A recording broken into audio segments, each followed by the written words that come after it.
At about the same time in the North Pole, Mrs. Claus was busy dusting the chimney breast. "I do wish you'd practice your chimney climb somewhere else," she moaned. A rather sooty Santa stared sheepishly at the plate that used to hang over the fireplace, but that now lay smashed into pieces on the floor.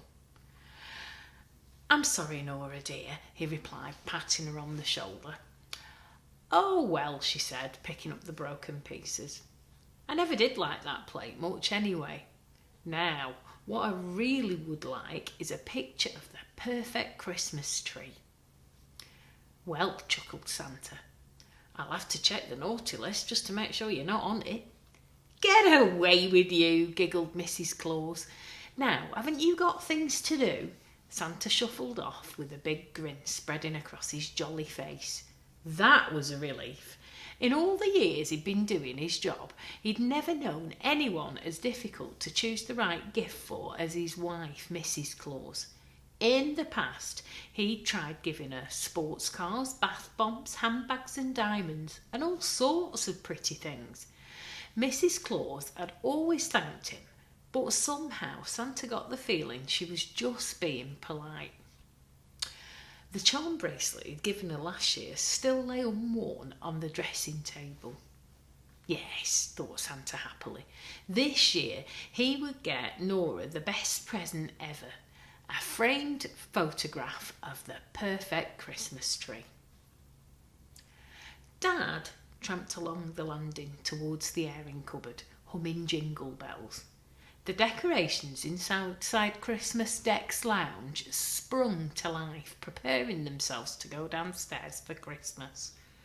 The porcelain fairy stretched and shrunk out her beautiful ringlets before setting herself in a delightful curtsy position. The white angel held her harp and gave a pretty little smile that would fool anyone into thinking she was sweet and saintly.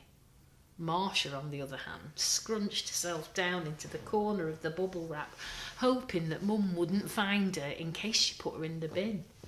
After all, she thought, next to this lot, she looked like nothing more than an assortment of badly glued together rubbish. With a thumpety-thump bump, Dad picked up the box and carried it to the lounge.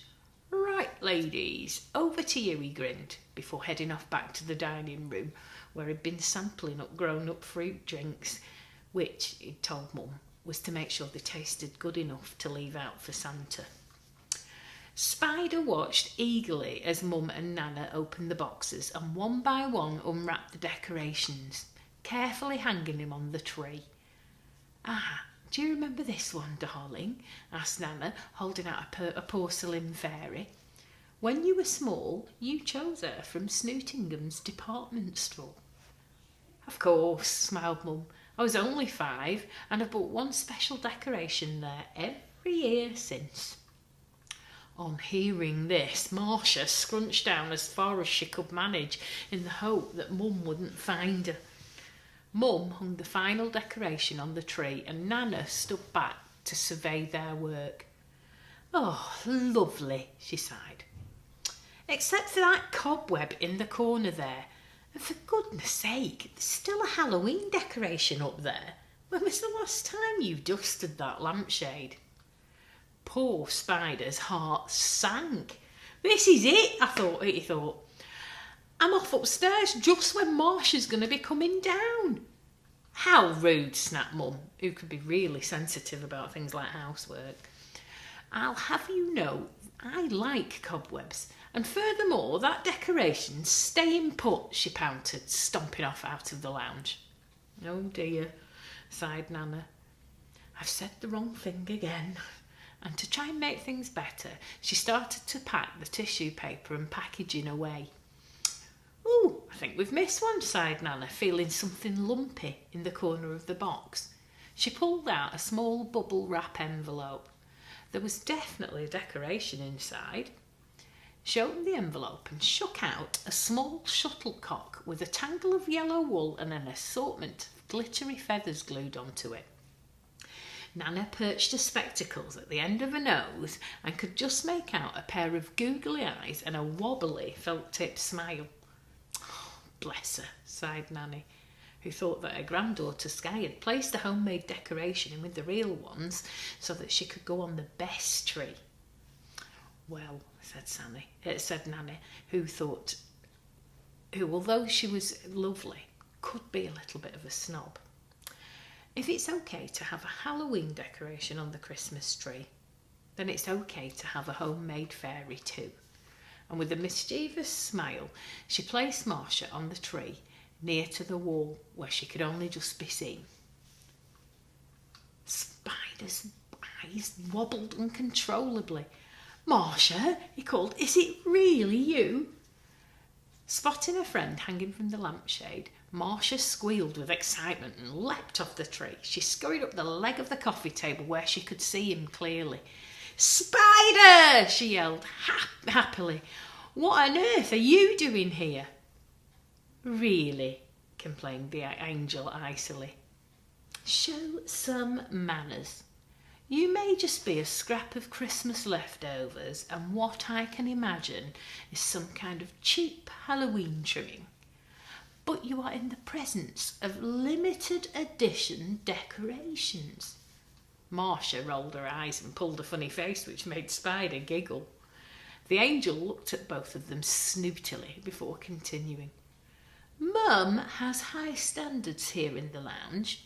Christmas in here is a time for colour coordination and beauty, and as neither one of you match with any of us real decorations, I'm sure when you're spotted, you will be removed, no doubt for incineration. I suggest, until then, you do not speak and you try to behave properly." "What does incineration mean?" whispered Spider. "I'm not sure," said Marcia, "but wherever it is, it's got to be more Christmassy than in here." "You stupid silly creatures," taunted a little elf who was sitting on a glass bell. "Incineration means you'll be burnt on the fire." Marcia's smile wobbled more than usual. "Don't worry, Marcia, we'll be fine," whispered Spider bravely. But at that very moment, Mum came into the lounge. Marcia leapt off the coffee table and hid behind one of the legs. "Where is that darn fairy?" Mum muttered. The dining room was in a state of chaos. The table couldn't be seen for a sea of glitter, glue, Christmassy materials and all sorts of marvellously messy craft items. Tom sat at the table, pasting generous amounts of glue onto a wobbly dinosaur-shaped piece of card. He had blobs of green glitter in his hair and all down his jumper, and his tongue was stuck out the side of his mouth, a sign he was in deep concentration. Sky was desperately searching through the packaging in a large cardboard box marked Children's Christmas Decks Dining Room. "She's gone," she wailed. "I can't find her anywhere." Mum peered out from the side of an extremely tall Christmas tree which was covered in all kinds of homemade decorations. "She must be here somewhere, Sky. Christmas fairies don't just get up and walk, you know," she sighed. "Finished," announced Tom, who proudly holding up an extremely gluey green glittery dinosaur. "I'm going to put him right here," he announced, hanging it next to a small salt dough sheep and an egg box bell.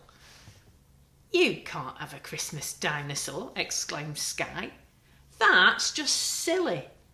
"No, it's not," yelled Tom. "Christmas trees don't have to be full of stinky fairies, you know." Sky burst into tears.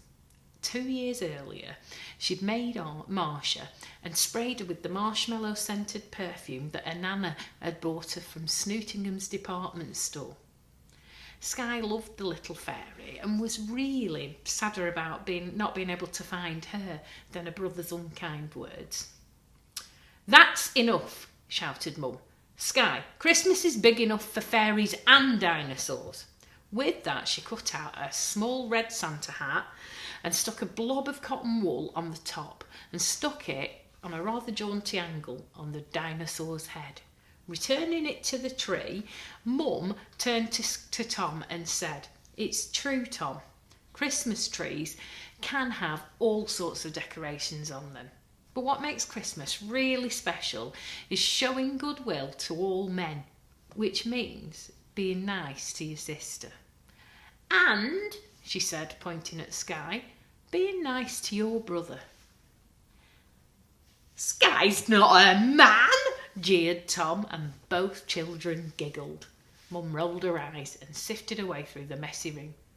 Where is that fairy? She sighed. She must be around here somewhere. I'll go and check at the tree in the lounge. 20 minutes later, Mum finally gave up. I'm sorry, Skye, she said, stroking her daughter's cheek. It looks like your fairy's well and truly lost. Has he gone? Whispered Marcia nervously. Yes, said Spider. Even he had to agree it wasn't looking good for either of them. He'd heard Mum say that he was going nowhere, and from what he'd heard it sounded like Marcia may well be for the fire. If only we were in the dining room, wailed Marcia. We'd be fine in there. Everything's homemade and nothing has to match at all. That's it, Marcia, cried Spider. That's what you must do. Tonight, when everyone's sleeping, you must go to the family room and climb onto the tree where you belong. What? And leave you here? Exclaimed Marcia. Never. From now on, Spider, where you go, I go. I'm not losing you again, not ever. That evening, Spider tried to persuade Marcia again. Please, he begged, do it for me. I'm happy up here, he fibbed. Now I've stood up to that witch, it doesn't matter if I live with you or if I stay up here forever. You could visit at Christmas and I'll tell you about everything I see from up here. You stood up to the witch, exclaimed Marcia. How? What happened? So Spider told Marcia all about his adventure and she explained what had happened to her. Oh, Marcia, sighed Spider, finally piecing together all of the information. All of your problems have been my fault. If I'd been braver and stood up to the witch in the attic, you'd be on the tree now having fun in the dining room with all of your friends. No, said Marcia firmly. You are my best friend and you wouldn't be there. Oh, Marcia, I don't belong there because I'm not a Christmas decoration, Spider sighed, staring down at his friend.